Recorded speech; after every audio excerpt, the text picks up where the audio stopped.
Are you ready? Yep, let's get it. Alright, what is going on, folks? Welcome. I'm E, and we have the opportunity of interviewing Skilla, a music artist from Albany, Ohio. Skilla, how you doing? I'm doing great, man. Just chilling today. Already wrote a song today. Yeah? Yeah. For the new album. For the new album, yes. How did I get here? Nice. Yeah. Feeling good, though? You excited? Yeah. Feeling creative? Yeah, I'm feeling real creative. It's been a lot of work. With work schedules with me and my producer, it's been like just doing like one song a week for months now, you know? But I've been putting everything into each song that I'm doing, so it sort of works out at the same time. You're just getting it. Yeah, for sure. Very nice. Alright, I guess starting out here, you already released an album, It's Been Me All Along. Yeah. You mind telling me a little bit about that one? Okay, so that was like an introduction into me as an artist. And that was done with Wevo. He did all of the production. He made like every beat except for one. The one beat that he didn't make was with Oscar, which is the producer I'm working with right now. But yeah, it was an introduction into me as a self. Like, it's been me all along, which was me recognizing like I've been the problem all along, and it's me expressing to everybody like everything that I had to go through to better myself. So No, just listen to it again. It was very refreshing, honestly. Very uplifting, very motivating, very positive, kind of self-reflection, kind of almost. Yeah. Like you looking back and how you Like- move forward. yeah, and like looking in the mirror at yourself. Right. Yeah. It was a really good listen. Transitioning into this next album, you're revisiting your past a little bit more At the beginning, romantically, correct, than you Yeah. have in your past album. yeah. What So, caused that shift? so, well, how did I get here? It sort of starts with me a couple years ago. So, the first 4 songs, it's initially like where I was at with my drug addiction and everything, and like with my mental health and all that. And when I first started writing this album, the name of the album was going to be Fear and Loathing in Athens. And I was inspired off of Hunter S. Thompson when I watched one of his movies, Fear and Loathing in Las Vegas, I think is the name of it. And the way he like portrayed his drug addiction and everything, it like inspired me to like do it in an art form. So the album started out with me just like, I'm just going to show everybody like all of the dark shit that I went through with my addiction, you know? I got partway through the album, like 3 or 4 songs deep, and I was like, I don't want just one sound in this. I want to make it a little bit of randomness to it too, and a little bit of party, a little bit of emotion, a little bit like, so I wanted to add so much more to it than just, you know what I mean, my past with addiction and everything. So like that is like probably the best transition that I could explain to you with the reason of how did I get here, you know, how it came From along. Fear and Loathing to How Did I Get Here? Yeah. So like, cause like I really wanted to start. I had this idea, but like I'm like a mad scientist sometimes. Like, I feel like I got like 60 things going on in my head with these ideas, and I just got to choose one route to go with, and it'll probably, whatever route I choose, it'll probably work. But I got so many things going on sometimes, and I'm like, well, maybe I should do this, or maybe I should do this, maybe I should do this.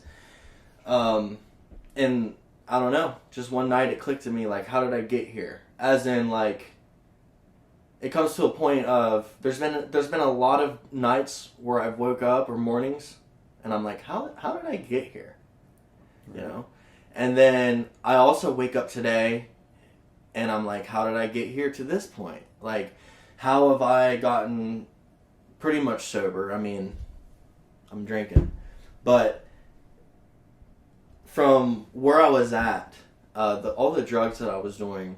Your lowest of lows Yeah, to currently today. To be where I'm at today, it's like, how did I get here? And it's me sort of asking that question on the title track at the end, you know? It's like, I guess everything happens for a reason. Is that something you believe in? Yes, it is. You know? Yes, it is. Yeah. And I asked that in the song. And one of my beliefs, sorry to cut you off, No, you're fine.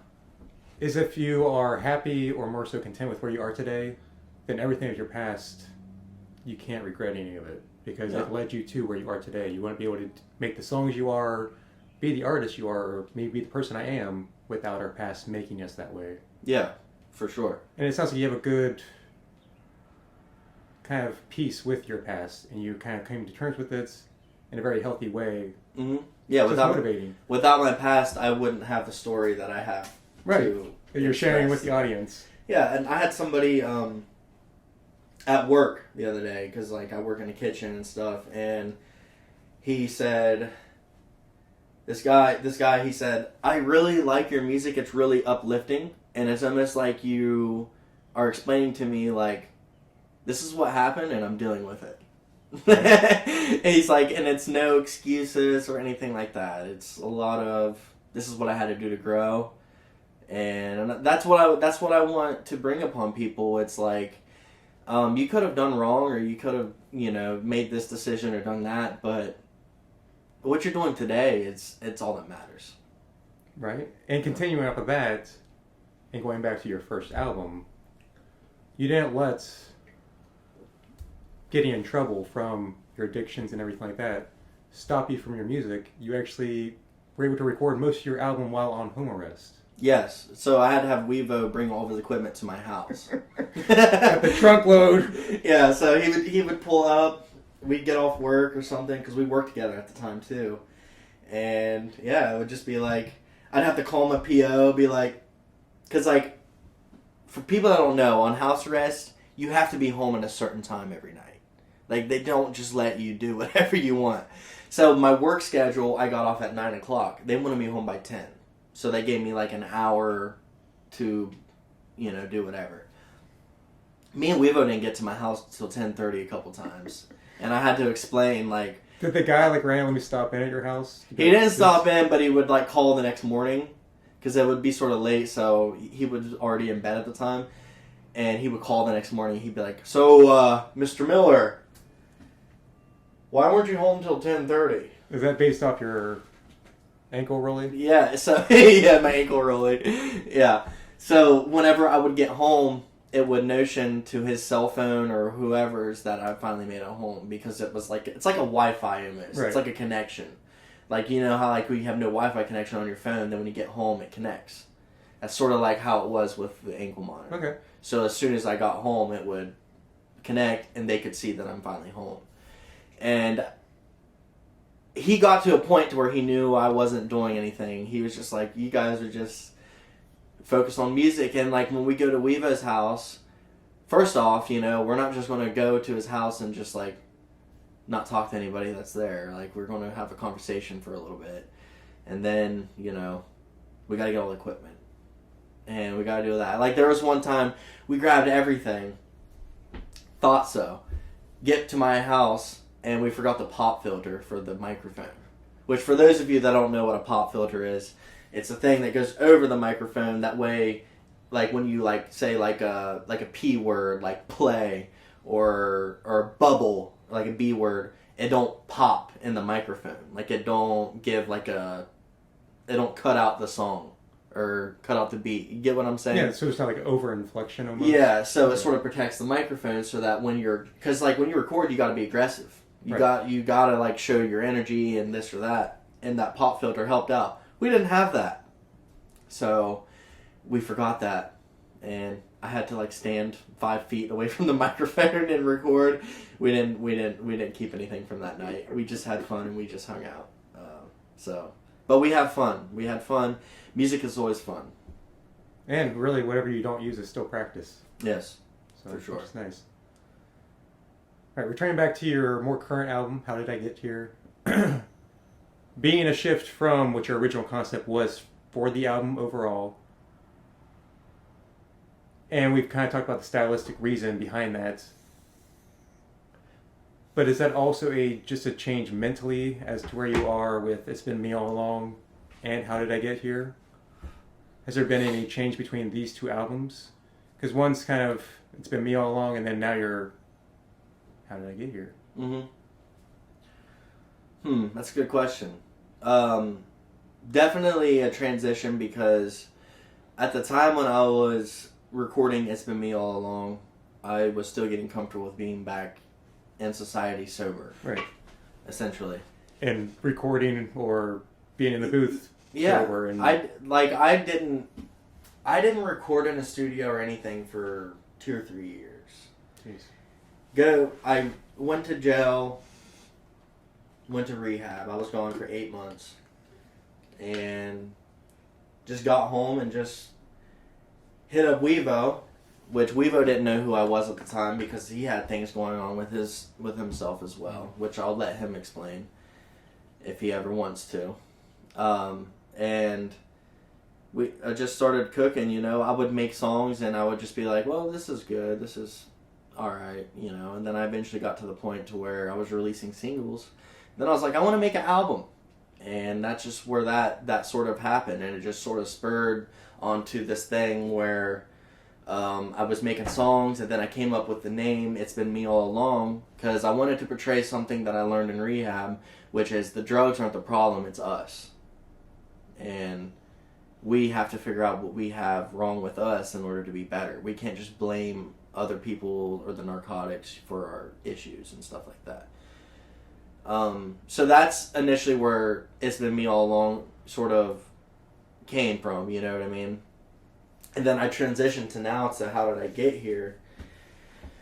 And it's just sort of, if you want to look at the names of the titles of the album, they sort of go together. Like It's Been Me All Along, How Did I Get Here? And that's where it sort of came from too. Because like I just explained, but the first initial thought of the album was to just be Fear and Loathing. And I transitioned and I was trying to think of a name that would go along with the first name of my first album. And that was the best one that I could come up with. And that's pretty cool. It's kind of the first one you came up with, yet it feels so natural from album to album. Yes, yeah. I wanted to fit with each other. And have a different sound, but it's still me. Right. Which was hard to figure out. Which is cool. It's the evolution of the artist, which we get to see. Yeah. Being the listeners. Yeah. So, this is the most thing that I'm the most proud of so far of this album. It's Been Me All Along was sort of the same sound all the way throughout. It was real, old sounding, like a real 90s flow and a lot of stuff. This album, I start out with that sort of sound, but then I'm going to transition into, I got trap beats that I'm doing. There's a party pop song that I got on this album. Emotional, Drake type beat that I did a song to. I got a feature with Wevo on this album. Spoiler alert. I'm doing a song with Wevo. We might make it a part 2 to Hard to Find on the first album. We had Hard to Find together. We might do Hard to Find part 2. And that's just my thoughts on it. I don't know how he feels, what he wants to do. When me and Wevo cook, it's just just imagine just two guys in a kitchen and we're trying to make something. Seen it. He's throwing in some ingredients and I'm throwing these ingredients and we're like, well, do these mesh together? And we just throw shit out there, man. All the times they do. I'm still waiting for the daggone collab album, Wevo. Don't forget about Coyote. I was about to say bring it back too. I could have the trifecta. But yeah, so it could be the single. I can't wait to record that with Wevo, by the way. For your upcoming album? Yeah, that song. Me and Wevo haven't been in the studio together since November of last year. Wow. So it's going to be a good time. Yeah, it's been a minute. Which kind of brings in, Wevo did most of your first album. He engineered every song, yes, and produced every song except for one. Yeah. Now you have Oscar. Yeah, Doc No One. Doc No One. Yes. That's pretty cool. How did you transition from Wevo to Doc No One? Not initially the reason for transitioning, but how was it transitioning from one producer to another producer? Well, Doc showed Wevo everything first off. So he was sort of the initial guy that got Wevo back in the studio after Wevo had his issues with his rec and everything. So transitioning with him, it was sort of easy at first too, because like the first night I went in the studio, we made Drive Down Narcotic Lane. Oh, wow. That was the first song that I made, and which you've heard, nobody else has heard. You guys get the cool thing of being able to hear the songs that I'm making. Enjoying it. Yeah. But I mean, that's how it is when you're sort of in the network of an artist. You get to see things like that. But transitioning with him, it was really easy. This guy is professional as fuck. Like, he knows everything that he's doing. There's nothing that I've asked him to do or anything, and he's like, I don't know if I can do that. He's like, yep, just give me a minute. Like, I could be like, I want a low pitch on my voice here, or I want some beat cuts here, or I want this, like this or that, and he's just always like, okay. Let's make it happen. Yeah, and it's never like, I don't know if I can do it. So I got a lot of respect for him, and he's got so much music that he hasn't released, and he's so amazing. Like, he's like beat tapes, or is he actually like, or with the other artists even? Like, he's got his own stuff he's working on. Like, he raps himself. Oh wow. Yeah, okay. and I listen to his stuff, and I'm like, oh, how can I get on that level? He's that good.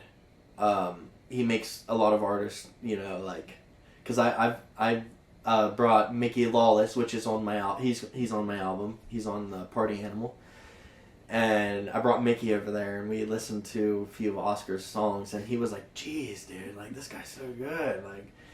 And I told him, I said, yeah, like, use that as inspiration. Don't let something like that make you be like, oh, I'm not that good of an artist. It's more like, I need to work harder. Correct. I need to get better. And hang around that guy more often. Yeah. So Oscar has been an easy transition. I keep calling him Oscar. It's Doc No One. It's his producer name. It's been an easy transition, and we have a lot of laughs in the studio together, just like me and Wevo do. And it's been awesome. Been awesome working with him, man. I've never went into a studio and left and like regretted the work that we've done. I've always left and been like excited, and I'll listen to a song like 30 times before I go to sleep. So hopefully you guys do the same. Yeah, we do. And it's, I mean, once you find those people that are also kind of working towards the same thing, it's just, they motivate you, and then being creative in general inspires more creativity in different outlets even. Yeah. And like, for a bunch of you new artists out there that are watching this, like, just like, go into the studio knowing what you want to do sometimes. Like, it's a lot easier for the producer and the engineer to, if I come in the studio and I got the beat that I want and I've rehearsed over it for 2 weeks. So all I got to do is go in there, and I already am like, I want this at this point. I want this at that point. And then I can do my verses in 1 to 2 takes, and it's done. Because I've already done it in my room 50 times. I've witnessed artists go into a studio and have no clue. They're just like, this is the song that I want to do, but they didn't rehearse over it, and next thing you know, you're taking 50 takes on a hook. You know what I mean? Which is fine, but if you're paying hourly for your studio time, you want to come in there prepared. Right. Going back to the fact that you still work a 9 to 5, well, quote unquote 9 to 5. Yeah. Up and coming artist yourself, so it's still kind of like, gotta be intentional with what you're doing. It takes work. It's not something you're just going to figure out on the spot. I mean, as a freestyle artist starting out, that's how I looked at music, as like, I'll just figure it out. With me getting sober a couple years ago, it's finally gotten to the point where like I plan every song out, and I plan everything out anymore. It's not like I'm just winging it at life anymore, You have a lot more mental availability to kind of pre-plan those actions. Yes, yeah. And see kind of your end goal come to fruition, if you will. Yeah. Very cool. Yeah, for sure. And yeah, it takes work, but it's fun. If you're I there's a saying, the ride along the way is the best part. Getting there It is what it is. If you're not enjoying the like struggle and the grind and the work to get there, then you're probably not going to enjoy it if you ever make it at whatever you want to do in life. Yeah, the struggles and success along the way make the end goal kind of what it's made out to be all along the way. Yeah. Once you get there, you're probably like, oh, all right, this is the next one. Yeah. For sure. And it just keeps going, man. Like, you can't get to a point in life where you feel like you've accomplished everything and you just quit working, you know. And I think that's just where I've been at lately. It's like I haven't had the success by any means or anything like that, but it's like you gotta wake up every day and you gotta find like inspiration to get to where you want to be. And I always tell myself, if I drop a song and it blows up and like I'm this or that, I still can't be to the points where like I relax. It's got to keep going. Excuse me. It's a never ending like process, job. You know, you cannot get comfortable. Look at Eminem, Drake, Lil Wayne, all these guys. They're millionaires, billionaires, and they're still putting in that work because they realize like that's what keeps them healthy. That's what they want to do, and people want more. And sometimes it's harder to maintain than it is to actually get.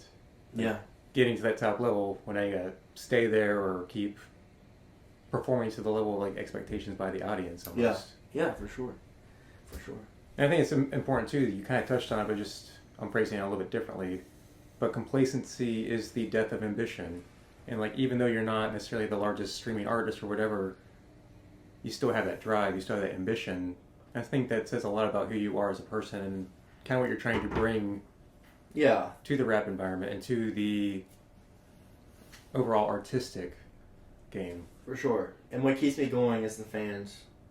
I'll have people hit me up, this song is so good, or I need more vibes like this. And I was watching the chatter on you sharing your single around for nothing, and people were like, send me the album. Send me the single. It's like, whoa. You gotta wait. Like, do you have streaming services? Exactly. Because it'll be on there. Yeah, and that sort of helps me because I don't have a big following, big fan base yet. Like, I haven't even been up over 100 listeners a week or a month on Spotify or anything like that. But the people that I do reach out to and that do listen to me, I'm not trying to be like cocky or confident or over, anything. I've never heard somebody be like, your music's trash, you need to quit. Or for the most part, like, everybody's like, dude, just keep going, like, you're amazing. Like I've listened to this song and it helped me wake up and do better today, or this or that, and it's like that sort of helps me. But sort of selfishly, I don't really do this for anybody else but myself. And I think that's what helps most people, is me showing how I'm working on myself. Ironically, we all have the same issues. Even if mine was drug addiction and somebody else's could be something completely different. The drive that it took for me to get out of that could help them get better at playing basketball, get better at cooking in the kitchen, get better at anything. Because, the drive it takes to get better as a person is a drive it takes to get really better at anything. Right. And it all really starts within yourself and recognizing you're not where you want to be, here's why, and now let's go forward. Yeah, and it's been a hard balance of... So, like, it gets to a point as an artist where you almost want to rely on them compliments and those fans and all that.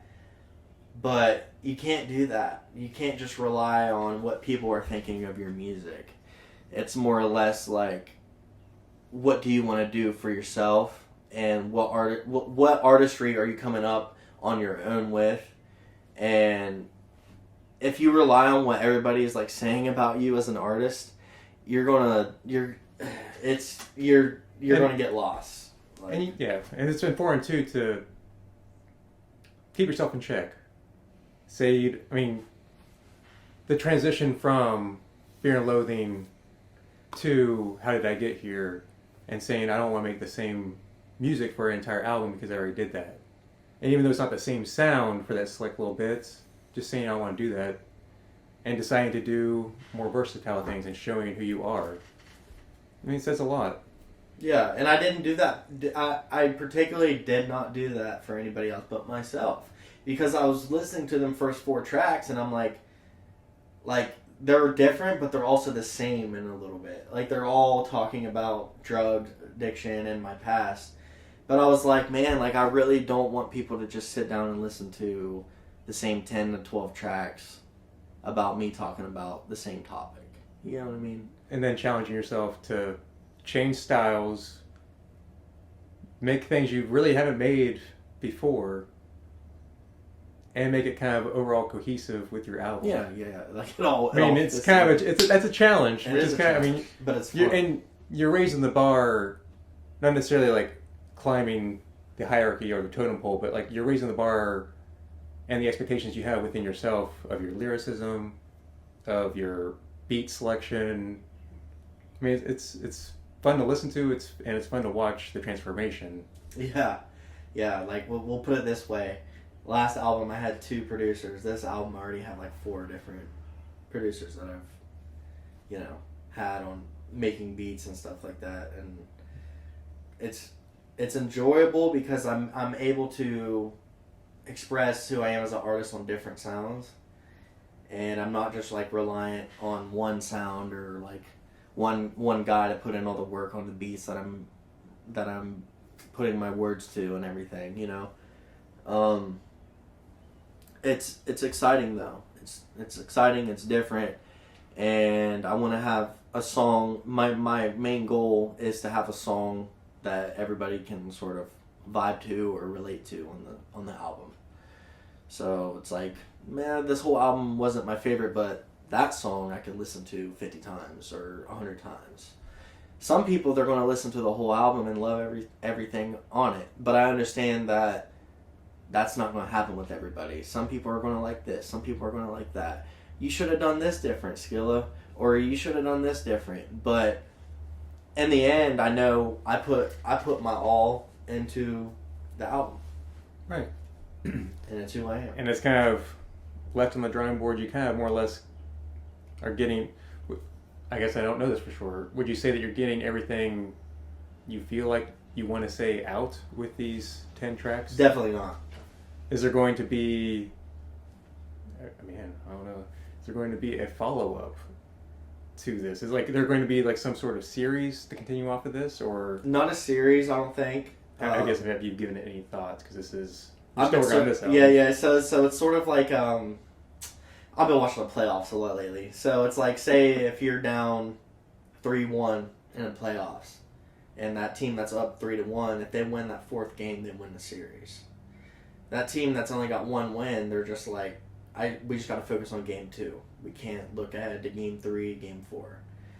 And that's sort of how I've been on this album, which is not like much at stake, everything, but it's like, I just got to focus on this game. I got to focus on this win. But with me personally and all the experiences that I've been through and everything that I got in this mind of mine, this album is nowhere near it's nowhere near everything that I want to talk about. Oh, good. Yeah. That's not what I was kind of alluding to. Yeah, I know what you mean. I don't know if it'll be. I don't think there will be like another like series to this album. But I think with working on this album and going on, I'm starting to get along with a sound that I want to go with next time around. And it does sound like, definitely you're finding yourself more as an artist and who you want, not necessarily who you want to be, because you more or less know that, but you're finding a better way to put that out, to be consumed. Yeah. Lyrics, beats, everything. Yeah. You're kind of finding your better vision of how you want to be seen, be consumed. Yeah, and doing the whole songs are hard too, because like in the rap game, a lot of these artists, they get features, man, for like everything. So far I've only had 2. I'm working on only 2 features on this album. last album had 2 as well. I do all these hooks and all these verses and like everything by myself essentially. Like I don't really try to outsource and go to somebody to like make this hook good for me or do this to make this song better.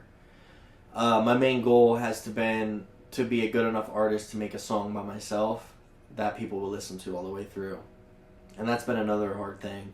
Is like, who can I get on this song that, will sound good and stuff, but I also want to make the song good myself at the same time. I don't want to just rely on people to, like, make my song. You know what I mean? Right. No,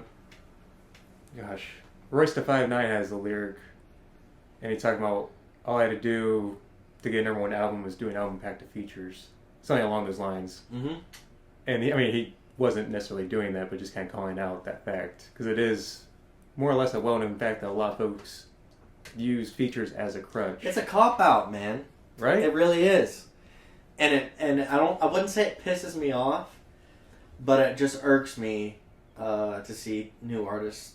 They'll be like buying verses and beat packages from these artists that are already like sort of famous and stuff, and they're like, if I put this on my album, like it'll work out for me, or it'll make me look better, or it'll get me more listens. And it's like, well, are your fans really listening to you though? And really, it's such an amazing like concept. I mean, I've never really thought about it, and that I'm an up and coming artist. Tech Nine and his camp have a beat with a verse from Tech Nine on it, and I'm going to spend $300 for it. Stamp my verse on there, put it on my album, say I got featured from Tech Nine, and now I'm gold. Yeah. Like that's just. But it never works like that. And I never really realized that that's what folks do. But at the same time, like, there's a lot of artists from like, and that's why that sounded like a very odd placement. Mm-hmm. Where it didn't really feel like it meshed with the entire rest of the album. Yeah, it just sort of, that verse just sounded really punched in, dude. Like, Yeah. It really sounded like you forced that one in there. Yeah, and I'm not hating. Artists can do whatever they want to do, but this is just my route. This is what I want to do. And it really came from J. Cole. J. Cole is the artist that inspired me to do that. This guy went, like, platinum on an album with no features. Did it all by himself. Did it so long that everybody was like, please, make an album with features. Right. But it's like, you still listen to it. And it showed his versatility. Like, this guy really did a whole album on his own, and there was good hooks on it.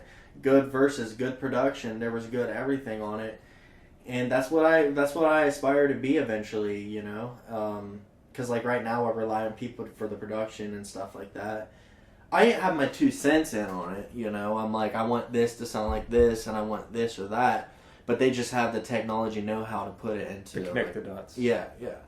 And eventually I want to get to the point to where I can just do that all on my own. But right now I got to work with what I got, And so if all I got to worry about is lyrics and making a song, why do I need all these features? You know what I mean? The artistry... You got nothing but time to put it all together. Yeah. And... The only reason I got Mickey, and I'm getting Mickey and Weevo, and if Coyote, I wanted him to get on this album, but it's not looking like it's going to happen. Oh, man. The only reason I'm getting them on there is because they're my friends, and I performed with these guys and all this, and I don't have to rely on them to make anything better. They're just going to do it themselves, and the songs that I sent to them already, they're like, okay, like, this is good. It's not like me sending them a beat and being like... Please get on it. Yeah, or like, do something to this so that I can figure out what to do. I'm more... And it's... Sorry, coming from a listener, it is, you can tell it's more or less organic songs with those guys. Just based off features in the past with Weevo and everything like that. And if you haven't seen them perform at Smiling Skull... Go catch them on a Saturday. They're all there. It's worth a watch. Yeah. It's a good environment. Shout out Skull. Sorry. And Wasted Sedated. And Wasted Sedated, sorry. Bill Shaft.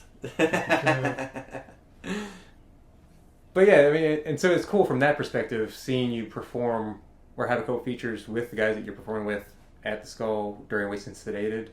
So it's kind of, I mean, it's organic in that way that, I mean, you met them, perform with them there.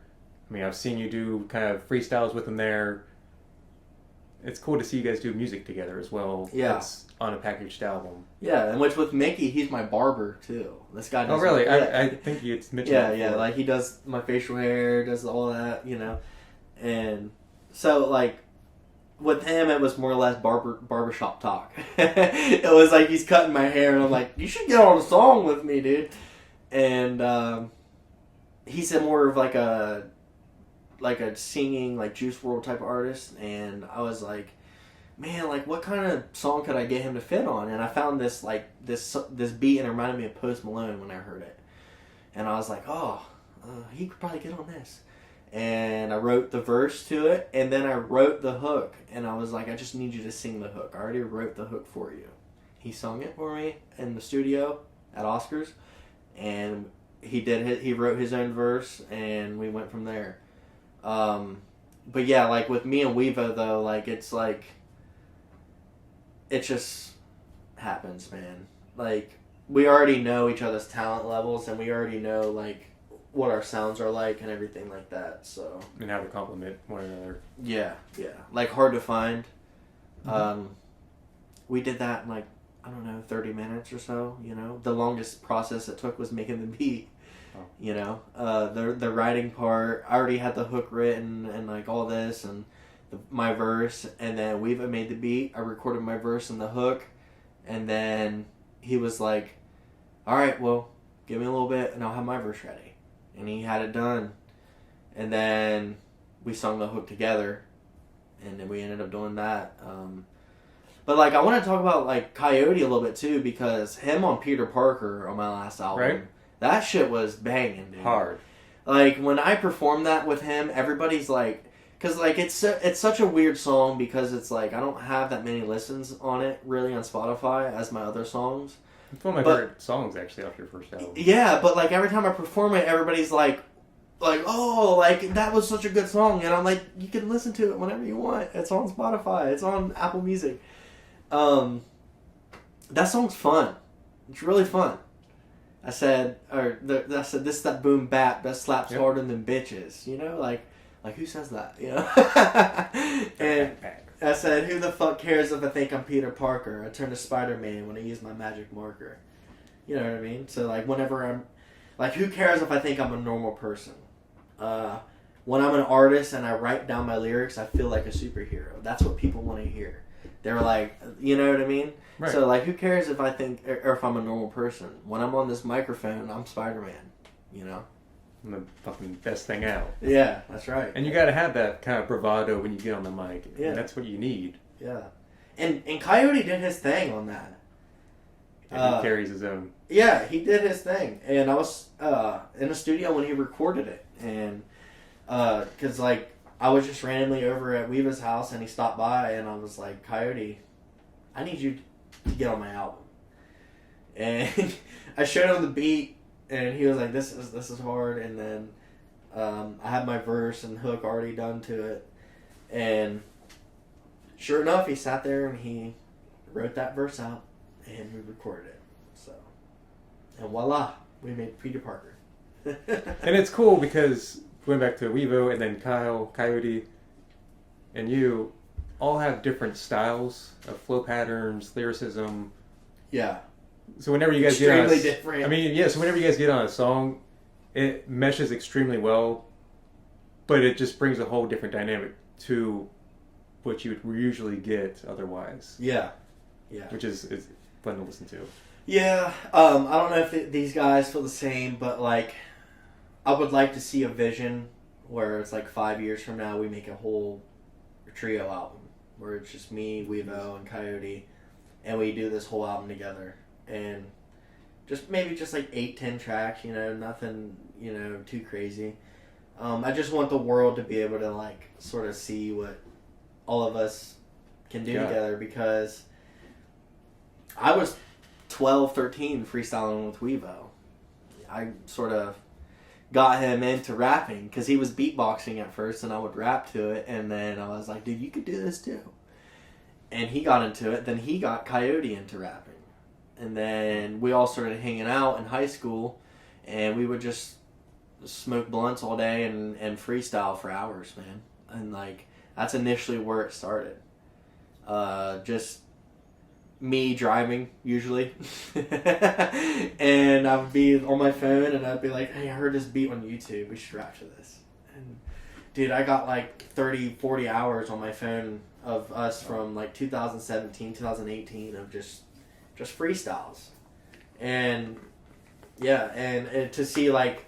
I just want the world to be able to see an album one day where it's like, this is us. Like, this is how it started. Us three. Really.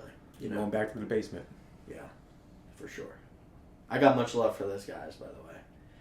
They push me. They push me in different ways. There's times where, you know, I don't understand where our friendship may be at or where we're at, but as artists, like, we push each other to a certain point that's like we're all on a talent level to sort of be a threat, you know what I mean? But we all look at it as friendly competition. But there's times where I'll go weeks without talking to Coyote. We've maybe a couple days. Me and him stay pretty much in touch because we were friends since we were young. But every time we all hang out with each other, it's always just like we haven't we've been hanging out every day. Yeah. And that's what I love about those guys. I got so much love for them and everything. Amazing people. And they're just good. They're good people to have around when you're trying to be a better person and to work on yourself as an artist. You know what I mean? So, much love to those guys. Yeah, they definitely facilitate being creative and kind of pushing yourself to different abilities. Yeah.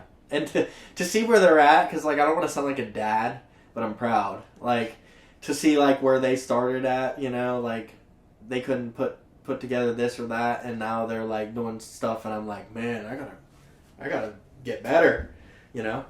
And it makes me proud, you know? And it's like, and then, like, that's the amazing thing with these guys, is it's never jealousy, or we're never jealous of each other, or anything like that. I'm speaking from my point of view. We're never jealous of each other or anything like that, and it's more or less like he did good on that, or he's doing this, or he's doing that. That means I got to keep working.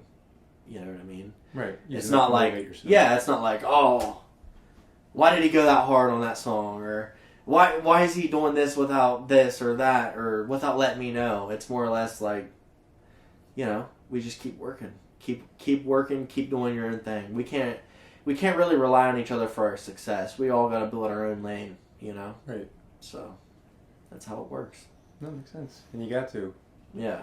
You got to make your own way before you're able to bring other lanes together kind of thing. I guess that makes sense. Yeah. We've sort of taught that to me initially starting out, because he was releasing music before I was.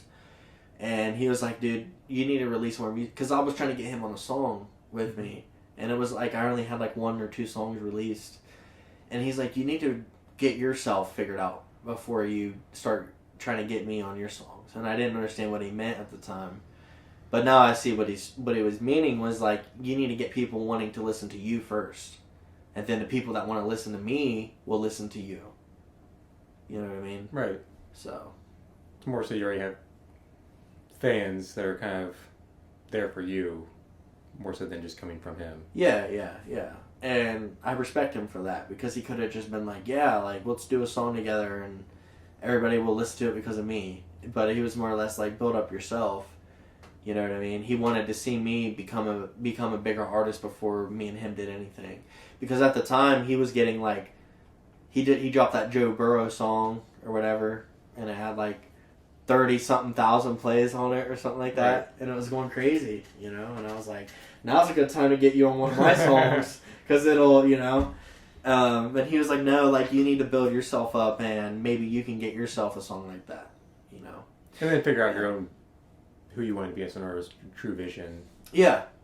I actually just had a conversation with him the other day about Nothing, my song, because he was like, it's a lot. He was like, there was a lot in that song for me to digest. He's like, I haven't heard that side from you since 2017, 2018, where you're just like talking about this like really vulgar things, but it's like funny. I brought a lot of character to that song. You know what I mean? And he was like, oh no, he was because like I was telling him, I was like, if this song blows up, I'm gonna laugh because like I make all these serious songs, but this song I just let it out. You know, I just sort of had a good time with it. It almost reminded me of like Random Part 2, more or less. Almost, yeah. That's a good. I didn't think of it like that. That's a good idea, or a good thought. Which I thought about making a Random Part 2 for a single this year, but I never got around to it. I told Kimmy because the Random wasn't on the first album, at least not that I No, saw. it was just one of the like Sunrise and all that. Those were all the albums. I told her, I was like, man, it'd be cool if he did like a Random Part 1, like with each album or thereabout, you did a random, and then or even in between albums, and you could just release a whole album called Randomness. Right. It could just be random. I do gotta say, 1, 2, 3. I might be dropping a This Isn't on the Album Part 2 before this album as That'd be cool. So, kind of going off of that same nature. Yeah, I like to just tell people this song isn't on the album before the album. I don't know why. Just the name title cracked me up when I first came up with it. Weevo was like, "This is such a you song or a you title." I was like, "What do you mean?" And he's like, "It's just a title of you just telling people this isn't on the album." I was like, "Yeah." That's all we need. That's me. That's just me. I'm very out there. They know what to expect. Yes, and I'm very out there. Like, there's no other song named that. Like, but yeah, man, I did have that thought process this year, coming into this year. I was going to do Random Part 2, and then Uncertain Love was another single I had. I was going to do Need Your Love, and then Sunrise. I was going to do Tequila Sunrise, and then Random Part 2 I was going to do, and I was going to like do all these singles leading up into my album. I realized doing that, it was taking away all the time I could be putting into my album. So I just sort of got out of that idea. It was just clouding my brain. I was like, I really need to get this album done, because if I don't get this done now, I'm not going to be able to release it till the end of this year like I did with It's Been Me All Along. It was like November release last year? I don't want it to come out at the end of the year. I'm trying to go for like August. You know what I mean? Like middle of the year, you know. I mean towards the end, but still a few months, you know, for people to listen to it before the end of the year. Nice weather to perform it too. Yeah. So I'm trying to get it done a little bit before then. But spoiler alert: after the album drop, I might get back to that idea. And even then, have you thought about doing a mixtape? Because it doesn't necessarily require as much of like production on Dr. No One? Doc No One, yeah. Doc No One, sorry. It doesn't require as much effort on his part, I don't know, to produce, like, to make a whole new beat out of nothing. You can just kind of find this literal instrumental from YouTube and be like, hey, we're using this, I'm rapping over it, boom, put it out. For sure. Yeah, but he still has to put a lot of work in on the mixing and mastering. Yeah, not to necessarily discredit what he does. Yeah, but I think if I go back to doing the singles, it's going to be back with Weevo. Okay. Because when I did Sunrise, Uncertain Love, and when I did all those, it was with Weevo, and my initial thought process, and probably still will be by the time I drop the album and I get to that idea again of dropping those singles, will be going with Weevo in the studio and making the beat with him, and being like, this is what I want, and then do it like that.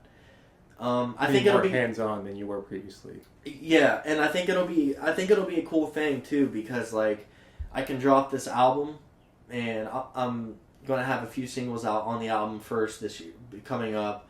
Then I can drop the album and everything, and then I can go back and do these singles, and they can I could drop them at the end of the year, or I could just wait and drop this at the beginning of 2024, and then that gives me time to work on the next album, because now I got new music to release for a few months that are just singles, but I'm keeping the people engaged. You know what I mean? Right. And that's a big thing. So, I gotta take a piss, by the way. No, we can pause. Okay. That's good. I gotta piss real quick. 5-minute intermission here. How long have we gone so far? About 50 minutes. Oh yeah, Getting it. for sure. Shoot. I don't exactly remember where we were. I do have a different direction, unless you have something else you want to finish up with our discussion before break. I'm riding off of your energy right now. All right. So we talked about a little bit. I almost said interviews, features. Do you? And I know working in the artist maybe a little bit, or working with the artist in the studio when you're first creating the song maybe a little bit differently. But when you send an artist the song for a feature, and you get it back, do you re-record your verse? If like you get the feature back and it's like, oh shit, I gotta go back and produce some more heat. Will you revisit your track, or do you just kind of say, this is my shit, whatever he got, that's it, let's go? I haven't really done that yet as an artist. I haven't really had anybody, I've never really sent in a song yet to an artist and they send me back a verse yet. I know that sounds sort of crazy for me to say. So working with Weibo and Lawless is just more so than going to the studio doing Yeah, we're in the studio cooking together. When Lawless was in there, your stuff was already done? Was your verse already done, or did you actually record it at that point too? I recorded it with him in the studio. Oh, okay. And then he did his after. Which is a whole other dynamic, actually. That's much more, I think... Natural, yeah. Yeah, yeah, and I want to get to the point where I'm sending stuff off and I'm getting verses sent back to me and all that. Which on my next album, I'm gonna focus more on features on my next album for sure.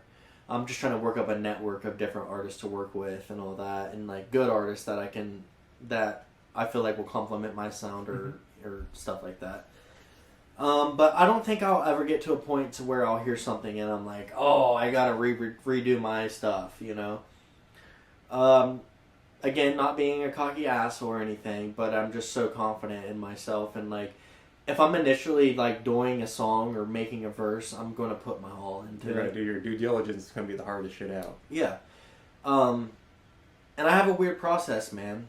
If I sit down and I start writing something and it's not clicking, I just don't write. I don't force it. I wait until there's that like today. I woke up and I was working on this beat last night, and nothing was really clicking, you know. And then I woke up today, opened a beer, which isn't a normal day for me. Usually I wait till late at night, but I cracked open a beer and I was sitting there. I was watching Sports Center. I was watching them talking about the playoffs and stuff, and just something random clicked in me. I was like, I'm gonna tap back into that beat, and I put it on in my headphones, and next thing you know, I wrote a full song in like 30 minutes. So let's say beats, song for the new album, or is this just something? This is on the new album. Okay. Yeah, the song I wrote today is going to be on the new album for sure. But yeah, so like it's so weird.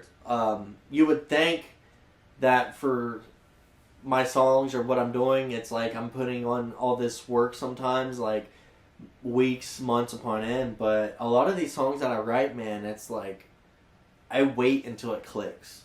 And then I can write it in 30 minutes. You get what I mean? No, absolutely. Like, I'm not going to write this and then, like, keep writing to it, and it's, like, weeks go by and I finally got it done. Which I've done to a few tracks, but they never end up sounding as good as something that just, like, clicks. Like, The Bright Side. Remember that on It's Been Me All Along? I was at Uncle Buck's with Weibo, and we were drinking, watching live music all night. We get back in the studio and I'm like, man, I want something with saxophones, trumpets, keyboard. I was like, I want funky. I want something like this. Weibo's sitting in his chair. He's like, all right. One more beer and watch this. He just starts putting in all this work, and like, he gets that. And I was like, yeah, I fuck with that. I want that. And then he kept like getting these new sounds and these like new things, and then he finally was getting the beat going, and I just started writing. I wrote that whole song that on the spot, man, just like everything right there. And I was like, what should I do for the hook? And I was like, I want to make this like a positive song, but it's also like a struggle, talking about my struggle. And I was just like, it's time for me to move. I was like, oh, I need to go with that. Something with that. And so I wrote that down. I was like, move on. Because I've been struggling way too long. And it just like all clicked to me in that very moment. Which is probably the best song on my album, The Bright Side. To me, personally. When I listen to that whole album, The Bright Side is the first song that I listen to, which is the last song on the album. But I'll click that song first. And I do love the beat. I do. Just everything about that song is just perfect, dude. I think one of the reasons I love the song so much is because I can listen to it and I can imagine you doing the dance, which is even better. So it's just like, oh, yeah, oh. For sure. That was the best. That was the most fun I had on the album. Was that song? I was finally off house arrest. You know, I was able to go back into Weaver's studio and just. That's no wonder it was that Oakmont Bucks inspired. That's how another event has been inspired. Yeah. That was a good time though, man. Like, but that's the idea I'm trying to portray here is like. That song happened on the spot, man. There was not months put into that, weeks or anything. It was literally 2 hours, and we made that song. But that's what I'm saying about with like other artists that get on my songs and this or that. It's like when I'm doing something, man, it clicks, and when it clicks, it's off to the races. And I'm like a freaking mad scientist, dude. Like I'm like. Going crazy. I'm like, oh, like I could put this in there and this or that, but it's like all strategic at the same time. And I love that about myself because I got that freestyle mind. One thing I really enjoyed on your first album were the speeches, I think that's what they're called. Yeah. Are you doing any speeches or any skits on this new album? There are skits, yes. I look forward to that. Yeah. So like, I don't want to like spoil it too much. No. Yeah, I'm not asking you to. But I will give a little spoiler alert. Is like at the beginning of the album, it's sort of me like wondering how I got the place that I'm at, but it's not like where I am today. It's like I was fucked up last night, and I'm trying to like figure out where I'm going. Which you can hear birds chirping right now, which is weird. And then it just sort of leads to the birds chirping, and it's like an early morning, and I'm trying to find my way home, and I gotta get money for my re-up. I'm trying to get more drugs because fiends are hitting me up, and that was like a typical day for me at one point. I would wake up and be like, what the fuck did I do last night? A lot of drugs is what I did. Which is kind of funny, saying like, what the fuck did I do last night? Basically, how did I get here? And now, sober, recording second album, released the first album. Yeah. And it's now, how did I get here? Yeah, so it's kind of a full circle moment almost. Okay, yeah. So even though it leads with that song. I'm glad that you can see why I chose How Did I Get Here. Because that is why. Yeah. And this conversation has helped a lot, too, because I've been like, man, I'm curious as to why, or what caused it, like, was it a mind shift, or was it... So, I have a lot more, which everybody listening has a little bit more understanding as well. Yeah. And to choose a name that I can go with to have different sounds on an album, too. You know what I mean? It gave me a wide variety of, like, how did I get here, which I can portray it as, like, me being fucked up and wondering how I got here. And also, like, me getting my life together and, like, how did I get here? And it was based off of me making the right decisions to be where I'm at, you know? So it's like I'm almost like tying in one album, like how I fucked up my life and how I got it back together. You know what I mean? Right. So, which I think is a good thing, you know? I don't necessarily, just because I don't even know the track list for your album. I don't really want to I do don't too even many think I do. spoilers. I don't think I I do don't necessarily either. know it's worth doing like a deep dive song by song. Kind of at this point in time, we always do a touch base after the album comes out and folks have a moment to listen to it and kind of do a deep dive then. Maybe going through lyrics so people have a better understanding. It's like, oh shoot, that flew over my head. I thought it just meant this. Yeah. Something like that. Yeah. So otherwise, we kind of discussed quite a bit here. Is there anything you want to, I mean, that I haven't discussed or that you want to discuss? We hit a lot of topics today, and there's always more to be discussed and everything like that. I do want to do talk about more once the album is out and stuff like that and everything. But man, we touched on my first album and what I'm working on right now. More or less, like, I just wanted to, I want to sort of explain to people what to expect on this album, you know what I mean? And we sort of have done that so far, but I'm gonna go a little bit more. Don't give away too much though. Yeah. It needs to be. I mean, you want to shock the audience. Yeah. I feel like, and I think it will. I just don't want people to listen to the first. Just putting this out here now, don't listen to the album at first and get through the first couple songs and think that's what the album's going to be. That's pretty much what I want to get out there. Because it's a lot different than the start of the album. The start of the album is me waking up into me being lost and wondering like where my life has taken me and stuff like that. And then as the album goes on, you can sort of see where I am now. So like that's like a main thing that I want to get across to people. You gotta listen to the whole album to understand the whole journey. Yeah. Like I don't want you to just like get a couple songs in and think that's all the album's going to be and quit listening to it. Which the first 4 songs are going to be hard bangers. Don't get me wrong, people. Like they're really good. But they might not fit everybody's cup of tea, what they want to listen to. Just know that 5th track that I wrote today. The shift upcoming. It's a switch. It's a transition into a journey to the rest of the album.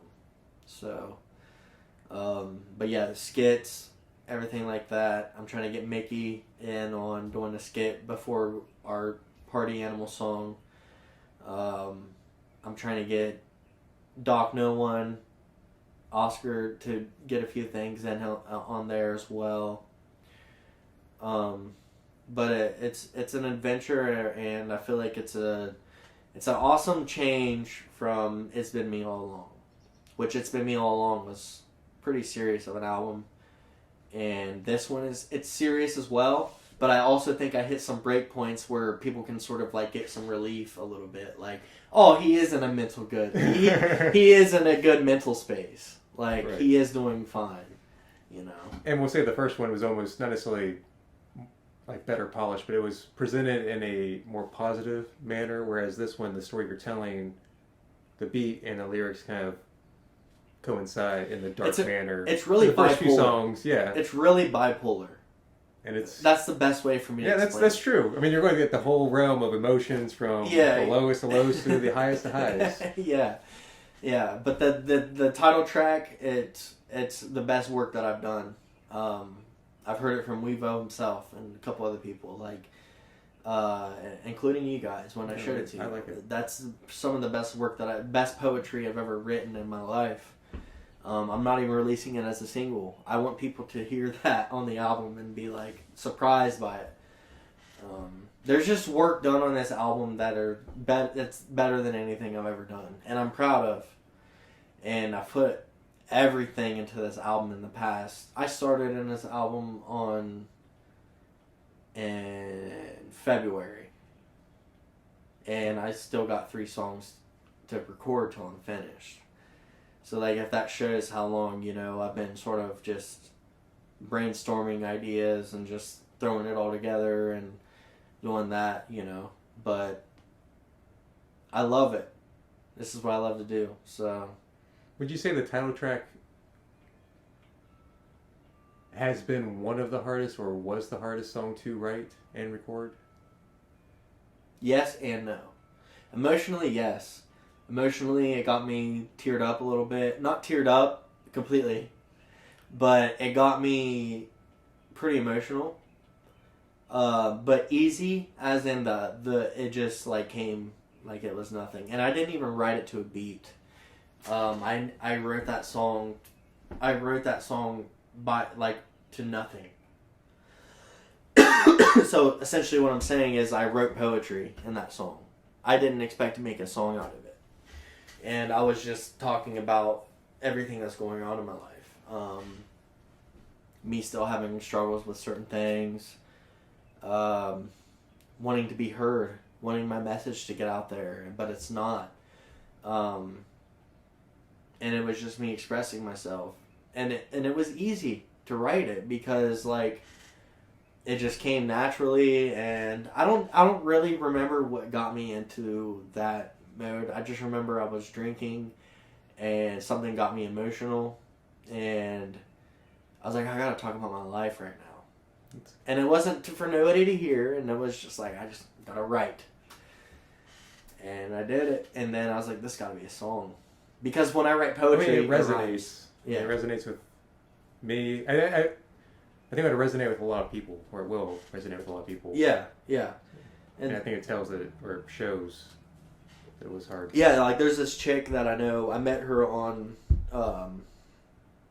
gaming. So like I watch this guy that does online gaming, and I went to high school with him, and there's this chick that tunes into his streams all the time, and she's really cool. Like she knows how to sing, and she like sends me pointers on like how to like work on my voice and all the time, and I talk with her about a lot of music, and I sent that to her, and she was like that was amazing.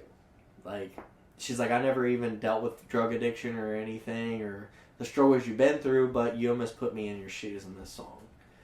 And she's like, that took talent. And I explained to her the writing process and everything on the song, and then I sent the song to Wevo, and he was like, that was my favorite song you've done. And so like to get like I was talking about earlier, to not like really let like what fans think sort of make or break you. But when I'm sending music to people that I know are artists or do their own work, and they're like, oh, like that was good, it helps me reassure that like, oh, that's good, because I know Wevo's not gonna lie to me. And right, and you have a close circle of friends that you'll kind of share that with. Yeah. And take feedback from, and then a whole lot of other people that you won't necessarily listen to feedback of. Yeah, there's people I look at that listen to me that I wouldn't say are my fans, but my friends. Right. Yeah. So it works out in that way. But yeah, man, that song I think is the most emotional song I've made. And it probably should have been on It's Been Me All Along. Really, it probably should have. But it fits because there's not too much emotion on how did I get here. It's more or less explaining. And it's a lot of like good times and dark times. So for me to open up and be vulnerable on a song on the album, I think it fits to end it. You know, it's sort of like brings people back to like who I am. Right. You know, the full circle. Yeah. Which is what I've heard. It's where the listener is going to go, is on a full circle ride with this album. So again, make sure you listen to the whole thing. Yeah, and watch the videos too. Absolutely. We are going to be putting work in on music videos, which I didn't do on my last album. I'm blessed to have you and Kim. You guys' amazing camera work and editing and stuff like that. I cannot do that on my own. Believe me, I couldn't either. That's why the mad genius over there, she's behind the camera. Yeah, like I can't do that stuff on my own, but I need imagery, man. There is such an importance to imagery and music that I cannot explain, and I think that's what It's Been Me All Along sort of missed. is I didn't really have any imagery on any of my tracks or anything like that. It was just like, here's the album, listen to it. My goal is with you guys on this album is if we can work together and get 3 or 4 videos done on some of these songs, I think it'll sort of bring also a little bit of light to who I am as an artist, like the funny and goofy side. But on a few dark tracks on the album too, we can sort of hit the like, you know, who I am on the dark and this side that On the bad days. yeah. And I look forward to working with you guys on that stuff because I feel comfortable around you guys and I feel like I can be myself. You know what I mean? So that's a big thing too, which I don't know if you understand as an artist because you don't particularly make music. The art you guys make are more videos and stuff like that. But to be able to like be yourself from what you're saying.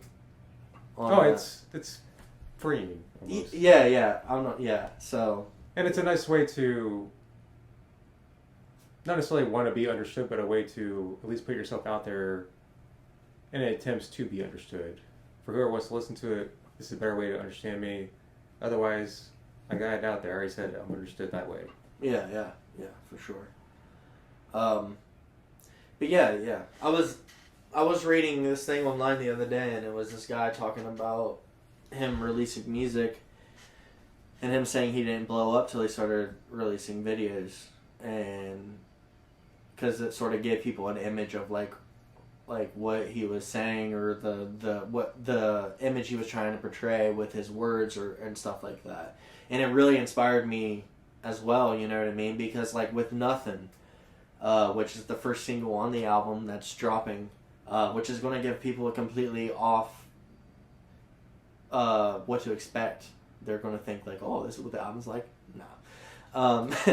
But I want people to watch that video and just be like, that's what he was trying to get in that video, was like his goofy side, like that side, the random, right, the off the wall Skilla. That's typical. Like you will get that out of me a lot. Like if you spend your days with me, there's things I'm going to say, there's things I'm going to do that make you just go, like, you know, like what the hell is going through that guy's mind? And trust me, he explained some visions for the music video and some dance moves. And that exactly what the hell crossed through my mind. But that's me. That's me, and it's not all of me, but it's part of me. You know. Yeah, all these individual pieces that we kind of get random places, but they all build you up to who you are overall. Yeah.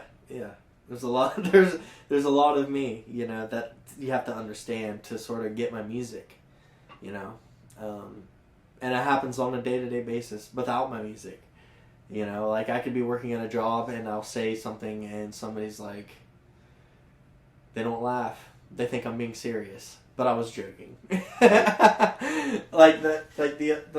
I'll say this one. Like the other day, this chick I work with. I was cleaning out a bunch of the stuff in the front end, like trash cans and stuff, and I was like, don't bring me no more, I got a family to go home to. I was joking, like, I you know what I mean? I wasn't being serious, but I was like, don't bring me no more, I got a family to go home to. Oh. And she, like, looks at me and she's like, the manager said you had to do it. And I was like, I was kidding. Like, I was just joking. Yes, ma'am. I thought you understood my humor.